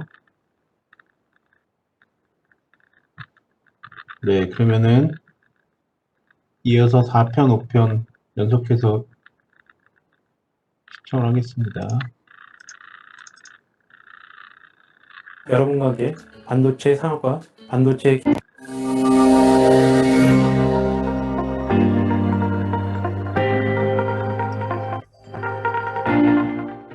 안녕하십니까. 여러분과 함께 반도체 산업과 반도체 기술에 관한 강의를 진행할 동국대학교 이세준입니다. 이번 시간에는 먼저 반도체 제조 기술의 이해와 웨이퍼 제작 과정을 알아본 후 구체적인 반도체 소자 공정과 반도체 칩 패키징 공정에 대해서 알아보겠습니다. 먼저 반도체 제품이 출시되는 과정을 살펴볼 필요가 있습니다. 반도체 업체들은 우선 시장 조사를 통해 어떠한 반도체들이 필요한지 파악하고 그러한 것들을 어떻게 구현할 것인지에 대한 선행 기술을 꾸준히 개발해 나갑니다. 출시하고자 하는 반도체 제품이 결정되면 집적회로, 시스템 등의 회로를 설계하고 그 설계도를 바탕으로 반도체 공정용 포토 마스크를 제작합니다. 그리고 반도체 전공정이라 불리는 과정을 통해 웨이퍼 단위의 반도체 IC를 제작하고 테스트합니다. 테스트를 통과하면 대량의 IC 웨이퍼를 제작하고 반도체 후공정이라 불리는 패키징 작업을 한 후 다시 칩 테스트를 완료하고 제품을 출하하게 되는 것입니다. 지난 시간에 반도체 제작은 모래에서 반도체 시스템까지라는 말씀을 드렸는데요. 반도체 공정은 그림에 표현한 바와 같이 크게 반도체 직접 회로 공정이 마무리되는 단계를 기준으로 프론트엔드 프로세스와 백엔드 프로세스라 불리는 전공정과 후공정으로 나뉩니다. 이때 전공정은 실리콘에서부터 웨이퍼 단위의 직접 회로까지 제작하는 공정을 말하며 후공정은 웨이퍼 단위의 직접 회로에서부터 패키징된 판매용 칩까지 제작하는 공정이라고 말씀드린 바 있습니다. 이번 시간에는 반도체 제조 공정에서 가장 필수적인 재료, 웨이퍼를 제작하는 기법과 그 웨이퍼를 가지고 반도체 제품을 제작해 나가는 전공정 그리고 후공정에 대해 소개하도록 하겠습니다. 먼저 실리콘 웨이퍼를 제작하는 기술입니다. 실리콘 웨이퍼를 제작하는 기술에는 초크라스키 기법, 브릿지망 기법, 플로팅존 기법 등 다양한 방법이 있습니다만 본 강의에서는 가장 대표적으로 사용되는 초크라스키 기법에 대해 말씀드리겠습니다. 우선 모래와 같은 원재료에서 실리콘을 추출하고 추출된 고순도의 실리콘 덩어리를 도가니에 넣고 녹입니다. 이때 다이아몬드 구조를 갖는 시드를 용융된 실리콘에 넣고 이를 서서히 돌리며 밖으로 빼면 시드의 결정 구조를 따르며 점차 고체화되고 결국 다이아몬드 구조를 갖는 커다란 인곳이 만들어집니다. 이것이 반도체 제품의 시작 물질이라 할 수 있습니다. 제작된 인곳을 단위 길이로 절단하고 절단된 인곳은 다시 치즈 덩어리에서 슬라이스 치즈를 썰어 만들듯이 수백 마이크로미터 정도의 얇은 두께로 자릅니다. 그 후 동그란 면의 엣지 부분을 매끄럽게 만들고 둥근 판의 앞뒤 표면 거칠기를 완화시킨 후 화학적 처리와 폴리싱 등의 추가 공정을 통해 거울과 같은 아주 깨끗하고 매끄러운 표면을 갖는 낱장의 웨이퍼를 얻게 됩니다. 이후 세정을 하여 출하하거나 때에 따라서는 목적에 따라 웨이퍼 맨 위 표면에 제2, 제3의 결정질 방망을 성장하여 판매하기도 합니다. 그러한 과정을 통해 탄생된 낱장 단위의 웨이퍼가 바로 반도체 소자 공정의 스타팅 머티리얼이 됩니다. 자, 이제 반도체 소자 공정에 대해 말씀드리겠습니다. 반도체 소자 공정은 반도체 제품 생산에 있어서 프론트엔드 프로세스, 전 공정에 해당하고요. 반도체 전 공정은 크게 회로 설계부터 산화목 공정, 포토 공정, 시각 공정, 이온 주입 공정, 증착 공정, 금속 배선 공정, 그리고 EDS 테스트의 8가지 공정으로 구분됩니다. 이때 반도체 소자의 기하학적 구조에 따라 포토 공정에서부터 금속 배선 공정까지 수많은 반복적 작업이 필요합니다. 반복 횟수가 늘어날 때마다 제품의 단가는 상승하기 때문에 소자 구조를 어떻게 디자인하느냐, 그리고 그 구조를 어떠한 과정을 통해 제작하느냐가 반도체 공정의 핵심 중 하나입니다. 기업체의 입장에서 가장 중요한 문제일 수도 있겠죠. 자, 반도체 8대 전공정에 대해서 하나하나 알아보도록 하겠습니다. 우선 회로 및 레이아웃 설계입니다. 먼저 각종 회로 설계 툴과 시뮬레이터 등을 이용하여 원하는 기능을 하는 회로도를 디자인합니다. 이 회로도에 기반하여 실질적인 공정에 적용할 수 있는 회로의 실질적인 도면, 즉 레이아웃 설계를 합니다. 레이아웃 검토를 마치고 그 레이아웃을 바탕으로 포토 마스크를 제작해 둡니다. 실제 반도체 소자 공정을 위해 가장 먼저 하는 작업은 산화막 공정으로 준비된 베어 웨이퍼 위에 산화막을 쌓는 공정입니다. 산화막 공정은 건식 산화와 습식 산화 방식이 있는데, 건식 산화 방식은 산소만 사용하기 때문에 느린 대신 얇은 산화막 형성이 용이하며, 습식 산화 방식은 산소와 수증기를 동시에 사용하기 때문에 두꺼운 산화막을 빠르게 형성할 때 주로 이용되며, 이런 산화막은 불순물 확산에 대한 보호, 전기적 배선에 대한 절연, 소자 간 격리, 그리고 표면 불순물 제거 등의 역할을 합니다. 사진 공정은 이 그림에서 보여주듯이 빛을 이용하여 포토 마스크에 담겨있는 회로의 패턴을 웨이퍼 위에 그리는 공정입니다. 마치 필름 카메라로 사진을 찍은 뒤 필름을 이용하여 사진을 인화하는 작업과 매우 흡사합니다. 포토 공정은 감광액 도포, 녹원, 현상의 순서로 이루어집니다. 이 과정에서 빛을 받은 부분이 제거되는 방식, 빛을 받지 않은 부분이 제거되는 방식이 있으며, 이를 위해 각각 포지티브 PR과 네거티브 PR을 사용합니다.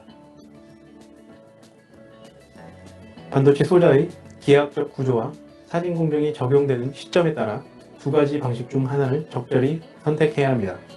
이러한 사진 공정을 반도체 소자 기술의 핵심이라 할 수 있으며, 그러한 이유는 수 나노미터 크기의 소자를 만들려면 우선 사진 공정에서부터 수 나노미터 크기의 패턴을 그릴 수 있어야 하기 때문입니다. 그렇다 보니 사진 공정을 하는 리소그라피 장치가 반도체 공정 장비 중 가장 비싸고, 대표적 기업인 네덜란드 ASML의 최신형 리소그라피 장치는 수천억 원에 달합니다. 다음은 시각 공정입니다. 앞서의 사진 공정이 끝나면 필요한 부분의 회로 패턴들을 제외하고는 나머지 영역 모두를 제거해야 하는데, 이러한 공정을 시각이라고 합니다. 시각 공정은 시각 반응을 일으켜 물질의 상태에 따라 습식과 건식으로 나누며, 건식 시각은 반응성 기체, 이온 등을 이용하여 특정 부위를 제거하는 방식이며, 습식 시각은 화학 용액을 이용하여 시각 부위에 화학 반응을 일으킴으로써 원하는 부위를 제거하는 방식입니다. 건식은 습식에 비해 비용이 비싸고 방법이 까다로운 단점이 있으나 미세 영역 패턴 형성에는 용이합니다.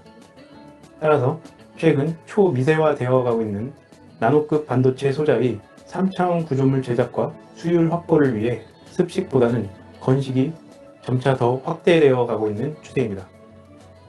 반도체 소자들에는 기본적으로 적어도 하나 이상의 PN 접합부가 존재합니다.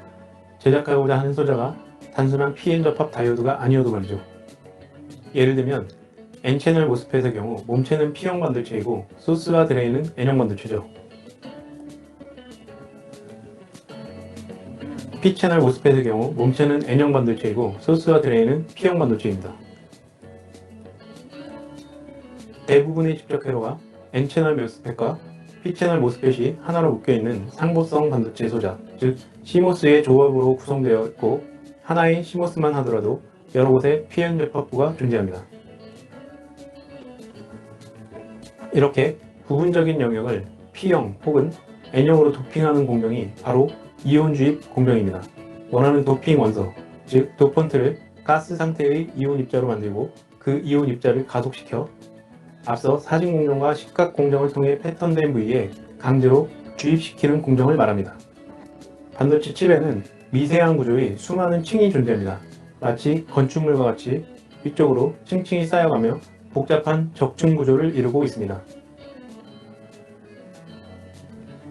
이러한 구조를 형성하기 위해서는 웨이퍼 위에 단계작으로 방막을 입히고 회로를 그려넣는 사진 공정과 십각 공정을 여러 번 반복해야 합니다. 이때 회로 간의 구분과 연결, 그리고 보호 역할을 하는 1마이크로미터 미만의 얇은 막을 방막이라고 하며, 그러한 방막을 만드는 공정이 증착 공정입니다. 증착의 방법은 크게 두 가지로 나뉘는데요. 피지컬 베이퍼 데포지션, 즉 PVD라 불리는 물리적 기상 증착법과 케미컬 베이퍼 데포지션, 즉 CVD라 불리는 화학적 기상 증착법이 있습니다. PVD는 주로 금속 방막의 증착에 사용되며 화학 반응이 수반되지는 않습니다.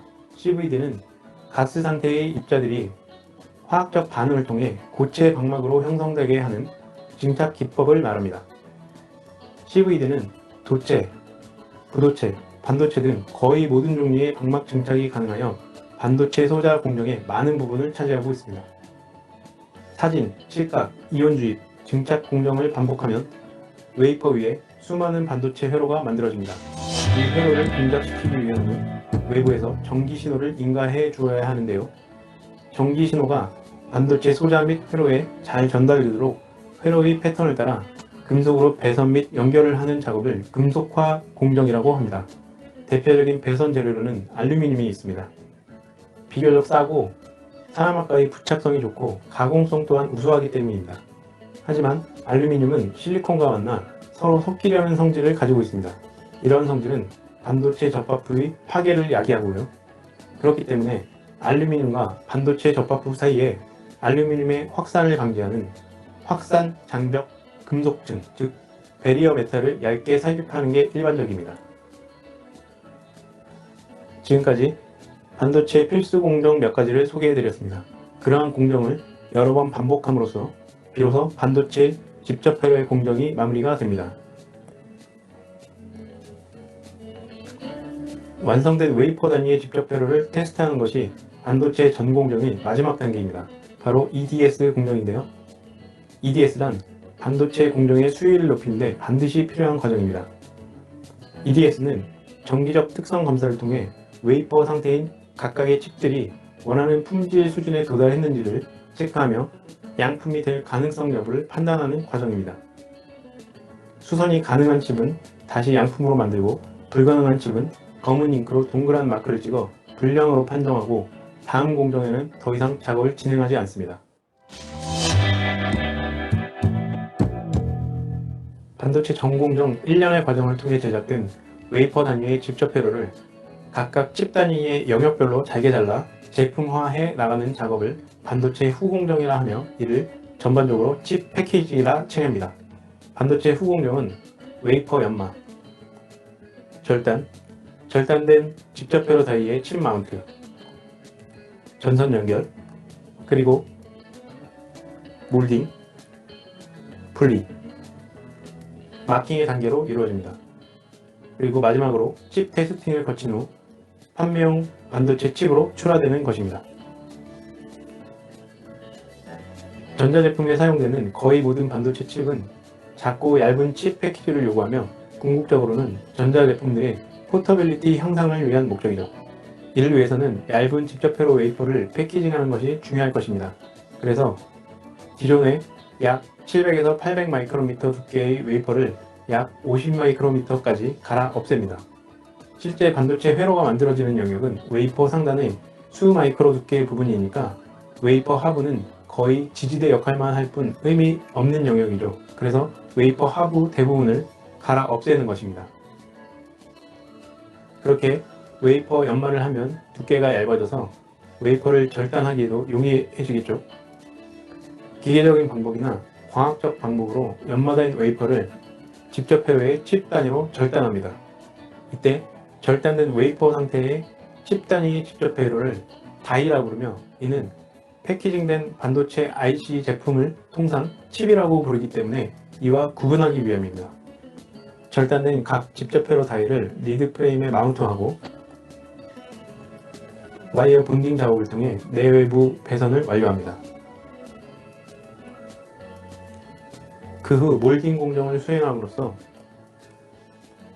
그림과 같은 칩 패키징이 마무리됩니다. 패키지 칩의 종류는 범용 반도체 칩의 표준 규격 혹은 사용자 요구에 따라 형태와 종류가 달라지게 됩니다.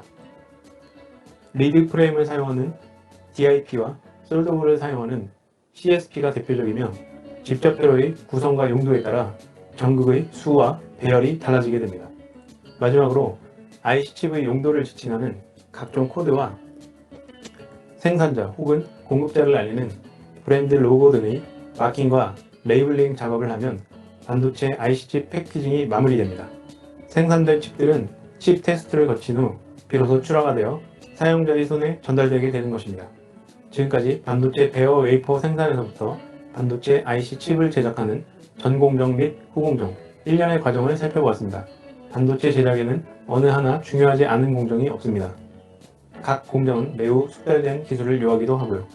앞으로 미래 과학기술 관련 산업은 반도체의 발전에 달려있다 해도 과언은 아니라는 말씀을 드린 적이 있습니다. 자, 여러분, 반도체 산업과 기술의 이해를 시작으로 여러분이 차세대 반도체 산업의 핵심 인재가 되는 것을 꿈꾸며 반도체 관련 지식을 확장해 나가보세요.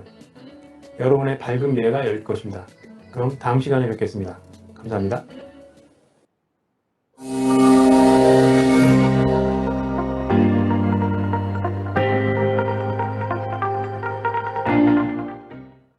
안녕하십니까.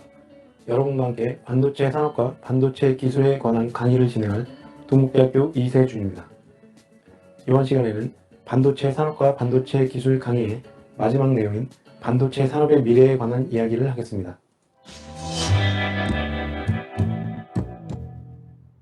자, 첫 번째로 말씀드릴 내용은 4차 산업혁명과 반도체입니다. 4차 산업혁명이란 과학기술과 ICT로 열어가는 사람 중심의 새롭고 편의로운 삶과 삶의 질적 향상을 위해 인류가 발전시켜 나가야 할 신기술과 신산업의 창출 과정을 말합니다. 인류는 그동안 인간 삶의 질적 개선을 위해 끊임없이 기술 개발을 해왔습니다. 우선 1차 산업혁명 시기에는 증기기관의 발명으로 기계적인 편의를 제공함으로써 육체 노동 절감을 획기적으로 이뤄냈습니다. 그 후 2차 산업혁명 시기에는 전기 에너지를 이용함으로써 생산성 확대는 물론 노동과 비용 절감에 대한 똑똑한 효과를 낳았습니다. 가장 최근에는 디지털 혁명이라 불리는 3차 산업혁명을 통해 컴퓨터와 인터넷 등 IT 기술이 급속도로 발전했고, 그로 인해 거대 지식 정보의 창출과 빠른 정보 습득 및 교류가 가능해졌습니다. 그러한 덕분에 과학기술 발전에 가속도가 붙었고, 그런 빠른 과학기술 발전에 힘입어 지금의 편리한 삶을 살고 있다 해도 과언은 아닐 것입니다. 지금 인류는 인공지능과 초연결 등의 새로운 기술을 통해 인간의 삶을 보다 획기적으로 개선하고자 많은 노력 중이고, 그러한 과정이 우리가 곧 맞이하게 될 4차 산업혁명입니다. 산업혁명을 이야기할 때 스마트 시티, 스마트 플랜트, 스마트 홈, 스마트 자동차, 스마트 헬스케어 등 흔히 스마트 어쩌고 라는 말을 자주 사용하는데요. 말 그대로 똑똑한 기기들을 만들어 그 기기들이 척척 알아서 어떠한 행위를 하게 함으로써 인간의 고민과 수고를 덜어주도록 하겠다는 것입니다. 그 말에서부터 힌트를 얻을 수 있듯이 각종 기기들을 지능화시키겠다는 얘기인데요. 그 기술이 바로 지능정보 기술입니다. 지능정보 기술의 개념은 인공지능으로 대표되는 지능과 사물인터넷, 클라우드, 빅데이터, 그리고 모바일 기기 등으로 대표되는 정보가 결합된 차세대 융합 신기술을 말하며, 구체적인 대상의 몇 가지 예를 들면 지능형 로봇, 자율주행차, 무인드론, 슈퍼컴퓨터, ICT 디바이스 등이 있습니다. 그러한 다양한 지능정보 기술이 앞으로의 4차 산업을 이끌어 나갈 것이라고 해도 큰 무리는 없을 것입니다.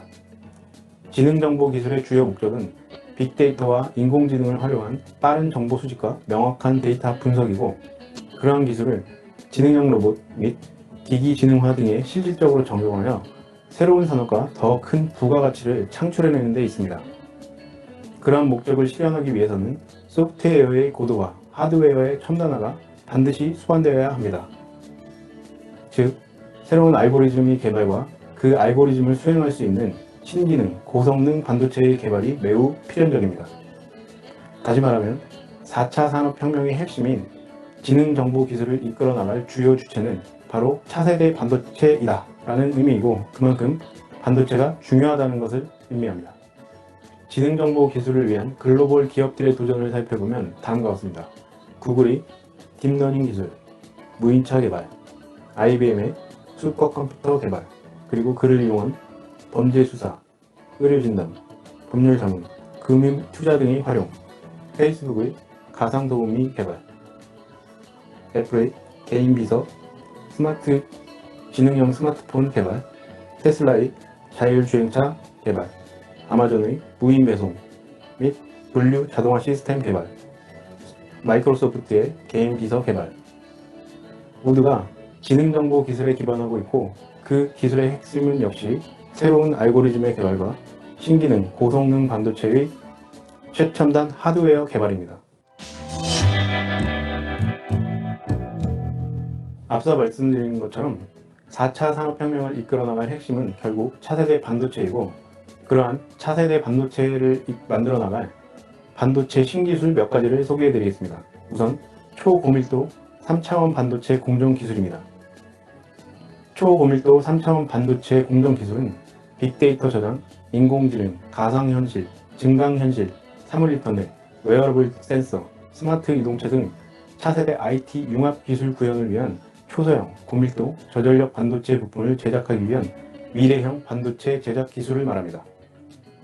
이러한 기술은 현세대 반도체 소자의 대표 주자인 실리콘 시모스 기술을 기본으로 하기 때문에 이미 많이 발전되어 있는 상태지만, 앞으로의 지능정보 기술 구현을 위해서는 새로운 물질과 새로운 구조로 구성된 더욱 획기적인 기능과 성능을 갖는 차세대 비욘드 시모스 반도체 소자의 개발과 그러한 소자를 제작하기 위한 여러 공법들이 함께 개발되어야 할 것입니다.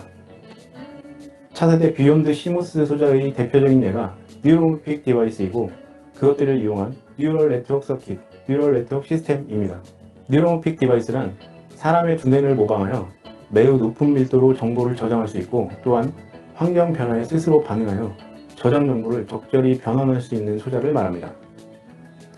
사람의 두뇌를 모방하여 반도체의 소자를 만들고, 그러한 소자로 뇌의 신경망과 비슷한 집적표를 꾸미게 되면 결국 반도체 IC가 사람처럼 학습도 가능하고, 또한 판단이나 생각도 할 수 있게 되므로 결국에는 인공지능의 하드웨어적 구현이 가능해질 것이라는 겁니다. 그러한 인공지능 IC 칩을 이용하면 스마트카, 지능형 로봇, 사물 인터넷 등의 스마트 시스템 구현이 훨씬 수월해질 것이고, 그렇게 되면 결국 4차 산업혁명의 주요 목적인 안전하고 편안한 인간 삶을 추구할 수 있게 되는 겁니다. 현재 뉴럴픽 디바이스 개발을 위해 다양한 반도체 및 신소재 물질이 등장하고 있고, 그러한 물질을 이용한 다양한 구조의 소자가 제한되고 있습니다. 저 또한 그런 분야를 연구하는 사람입니다. 또 한 가지 반도체 신기술의 예는 플렉서블 반도체와 웨어러블 반도체입니다. 주로 인체 밀착형 기기를 위해 개발 중인 반도체 물질과 소자를 말하고요.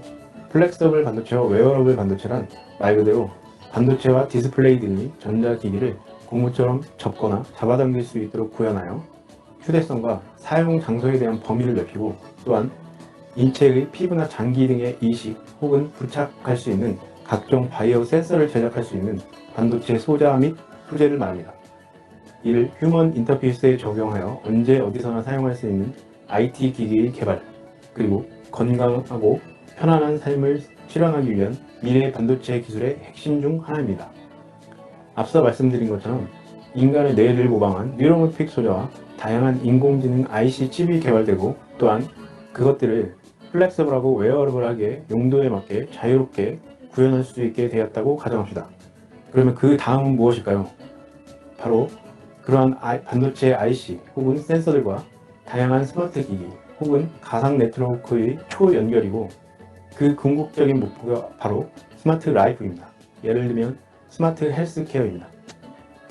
생체 신호를 측정하고 혹은 제어할 수 있는 지능형 바이오 센서를 만들어 체내에 이식하고, 그 소자들이 초연길 기술을 통해 가상 네트워크와 정보를 주고받으며 다른 한쪽에서는 센서로부터 수집된 정보와 기존에 축적된 의료 정보를 비교하여 인공지능적으로 빠르고 정확한 솔루션을 제공한다면 건강을 유지하고 또한 난치병을 예방하는 데 매우 획기적이겠죠. 그러면 인간의 수명 연장이 가능해질 것이고 또 다른 스마트 라이프를 통해 보다 편안하고 보다 안전하고 보다 행복한 삶을 누릴 수 있게 되는 것입니다. 자, 지금까지 4차 산업혁명을 대비하기 위한 반도체 신기술에 대해 말씀드렸는데요. 이제부터는 그 반도체 신기술과 뗄래야 뗄 수 없는 나노 영역에서의 반도체 이야기를 하겠습니다.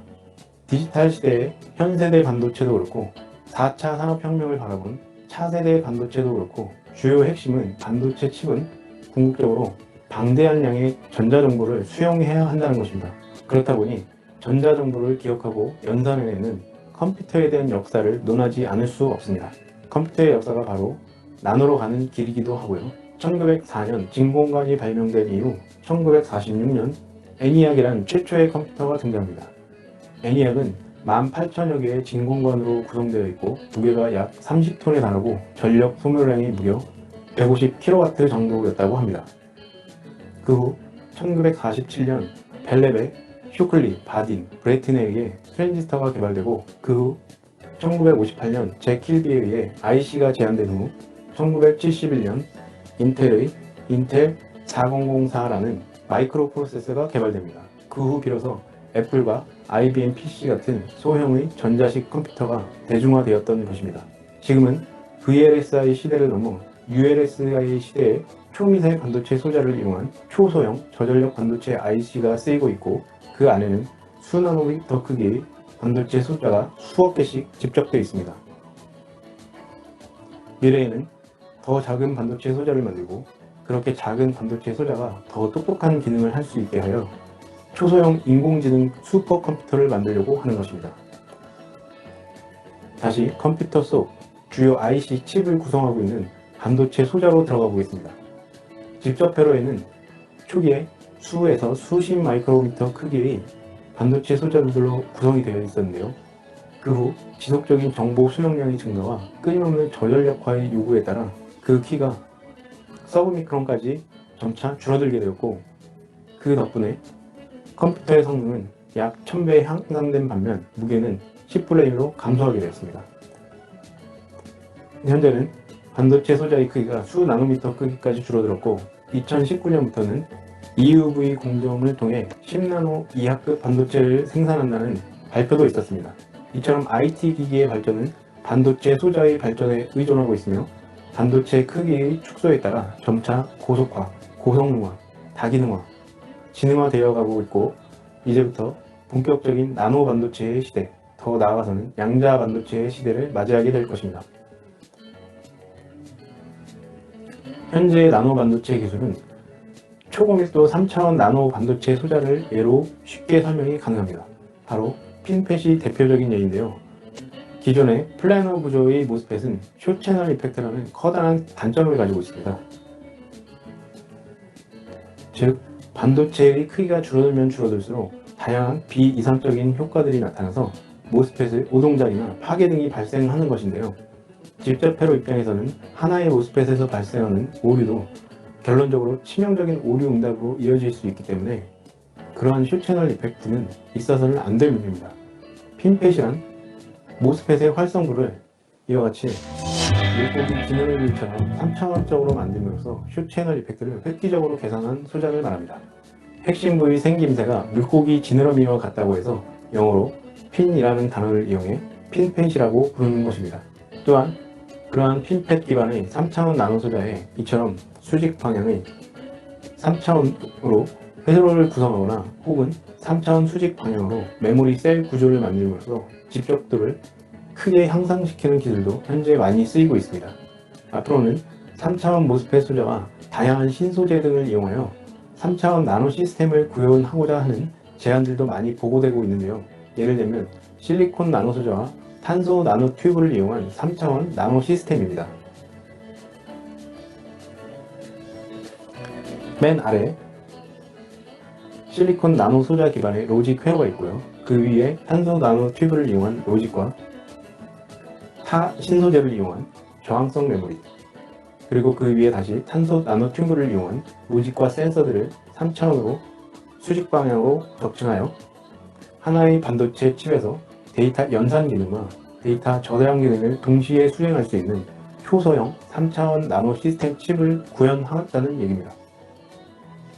아직은 학술적 수준에 머무르고 있지만 현재 반도체 소자 기술의 발전 추이를 살펴보면 그리 멀지도 않은 이야기인 것 같습니다. 물론 사용되는 물질들은 양산에 적합한 타 물질들로 대체되겠죠. 나노 반도체는 단순히 직접도 향상을 넘어 또 다른 기능을 추가할 수도 있고 그 성능 또한 크게 향상시킬 수도 있습니다.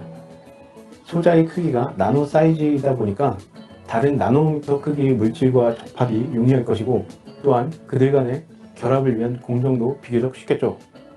그렇다 보니 물리, 화학, 생명 등에서 추구하는 다양한 센서와의 결합이나 혹은 반도체 기반의 나노 센서를 제작하는 것도 큰 무리가 아닐 것입니다. 그런 다양한 나노 센서들이 개발되면 당연히 신산업이 창출될 것이고요. 그래서 학계나 산업계에서는 직접도 향상 이외에도 다른 한편으로는 다기능, 고성능의 목적을 둔 다양한 나노 반도체 소자를 개발하고자 많은 노력을 하고 있습니다. 자, 반도체 산업의 미래에 대한 내용 중 마지막으로 양자 반도체 세계에 대해 간략히 소개하겠습니다. 양자 반도체는 매우 다양한 용도로 쓰일 수가 있는데요. 본 강의에서는 4차 산업혁명에 직결된 미래 정보 처리 기술을 위한 양자 반도체에 대한 이야기를 하겠습니다.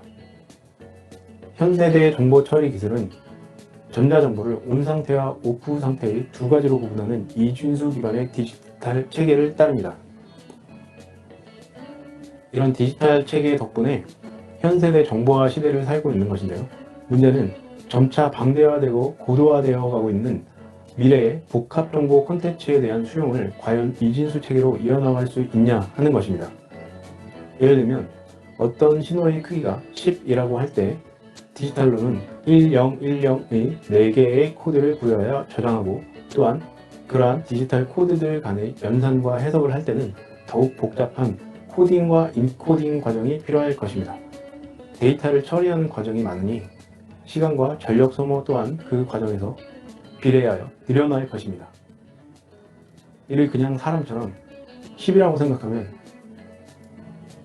이를 그냥 사람처럼 10이라고 생각하고 연산하면 매우 단순하고 빠르죠.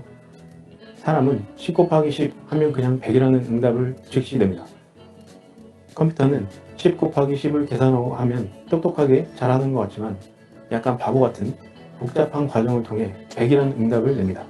이를 획기적으로 계산하여 사람처럼 가중치에 대한 연산을 바로바로 할 수 있게 하는 게 양자 컴퓨팅 방식이고 그 양자 컴퓨팅을 하드웨어적으로 구현할 수 있는 게 바로 양자 반도체입니다. 양자 반도체는 이와 같이 크게 기하학적 차원에 따라 2차원 구조일 때는 양자 우물, 1차원 구조일 때는 양자선, 0차원 구조일 때는 양자점으로 구분하고요. 각각 스텝, 소, 델타 펑션의 불연속적인 상태 밀도 함수를 가지고 있습니다. 즉, 전자 혹은 전공이 존재할 수 있는 에너지 상태가 이렇게 연속적인 3차원 벌크 반도체와는 달리 이렇게 불연속적으로 구분되어 있다는 뜻입니다. 양자 반도체의 에너지 상태를 양자역학적 근거와 고체 물리학적 해석을 통해 계산해보면 전도 대 위, 그리고 가전자 대 아래, 전자 혹은 전공이 존재할 수 있는 불연속적인 에너지 준위가 형성되고 그들 간의 간격은 양자 반도체의 크기가 작아질수록 커집니다.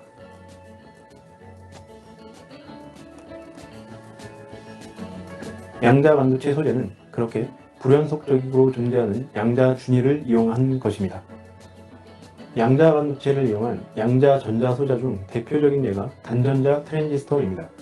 영어로는 싱글 일렉트론 트랜지스터 SET라고 하고요. 말 그대로 반도체 양자점이 가지고 있는 불연속적 양자 준위를 통해 전자를 하나씩 순차적으로 전송하게 하여 이렇게 전압 증가에 따른 전류 응답이 온오프의 진동 형식으로 표현될 수 있도록 하는 소자입니다. 간단히 설명하면 우선 소스 쪽에서 전자 하나가 이와 같이 양자역학 터널링이라는 현상을 통해 양자점으로 유입되고 양자점 내에 갇힌 전자는 양자점의 쿨롱 에너지보다 더 큰 에너지가 인가되기 전까지는 밖으로 나갈 수 없게 됩니다. 이를 쿨롱 봉쇄 효과라고 하고요. 그러한 양자역학 터널링과 쿨롱 봉쇄가 반복되면서 전자가 양자점을 하나씩 통과하며 이와 같이 진동 특성을 보이게 되는 것입니다. 자, 이 그림들은 상온에서 동작하는 실리콘 단일 전자 트랜지스터를 보이는 것으로 저희 동국대학교에서 개발하여 발표한 자료입니다. 이와 같이 실리콘 양자 포물체를 전자빔 리소그래픽 기법으로 형성을 하고 그것을 단일 전자 트랜지스터 구조에 적용한 결과 상온에서도 이와 같이 뚜렷한 쿨롱 봉쇄 진동 특성을 관측할 수 있었습니다.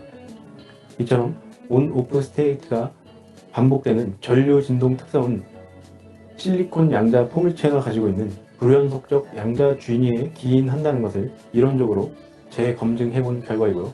이처럼 쿨롱 봉쇄 현상이 반복되는 과정에서 전류의 응답이 순차적으로 증가한다는 점을 이용하여 이와 같이 하나의 트랜지스터로도 가중치 연산이 가능하다는 결과를 보이는 것입니다. 즉, 가중치 연산이 가능하게 되면 이제 슬슬 이진수 체계를 넘어선 고차원 수체계의 연산도 가능해진다는 뜻이겠습니다. 다음은 단전자 트랜지스터의 차원을 하나 더 뛰어넘는 양자 스핀 트랜지스터입니다. 양자점 반도체의 스핀 분국 특성을 이용한 소자이고요.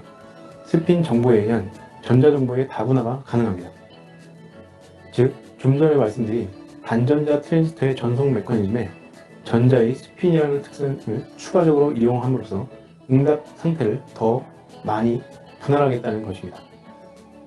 쉽게 말씀드리면 스핀은 자석이 N과 S극을 가지고 있듯이 스핀업과 스핀다운의 반대 극성을 가지고 있기 때문에 스핀을 전송시키는 과정에서 그들 간의 인력과 청력 그리고 그들 간의 상호작용 등 다양한 물리적인 현상을 이용하여 세분화된 전자정보를 표현하는 것입니다. 양자 스핀은 고유의 에너지 값을 갖고 있기 때문에 고유의 위세 정보를 표현할 수 있고 그렇게 되면 양자 정보 표현이 가능하게 되는 것입니다. 즉, 그림에서 보이는 바와 같이 전자 스핀을 이용한 양자 컴퓨팅이 충분히 가능할 것이라는 얘기고요. 이는 다시 말해 양자 전산을 위한 큐빗 구현이 가능하다는 말씀입니다. 큐빗의 구현은 양자 컴퓨팅 구현을 위한 첫 발걸음인데요. 기본적으로 큐빗이란 양자 전산을 위한 최소 데이터 단위를 의미하며 기존 이진수 체계의 디지털 정보와는 달리 0과 1 상태를 동시에 지닐 수 있는 다중 정보 상태를 말합니다.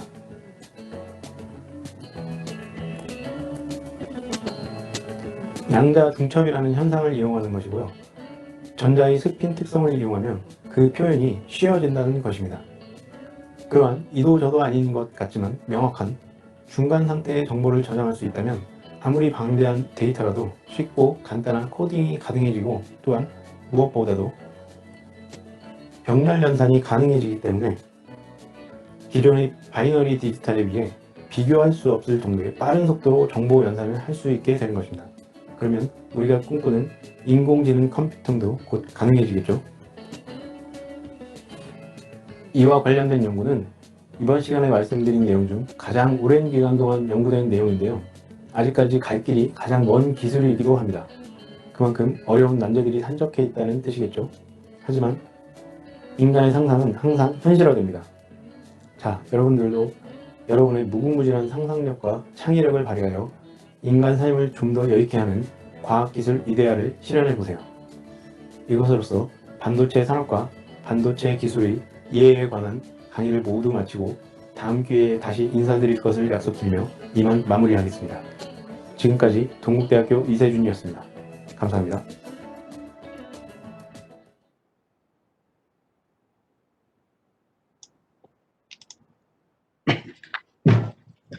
자, 5편 동영상 다 시청을 해보니까 어때요?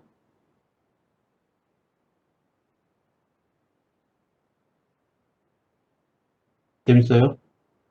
재밌다니 다행이네요. 자, 여러분들이 지금 2학년 올라오는 시점이라 아직은 잘 모르겠지만 아마 한 학기만 지나고 이번 학기 때 여러분들이 이 전자회로 뿐만이 아니라 다양한 과목들을 수강을 하죠.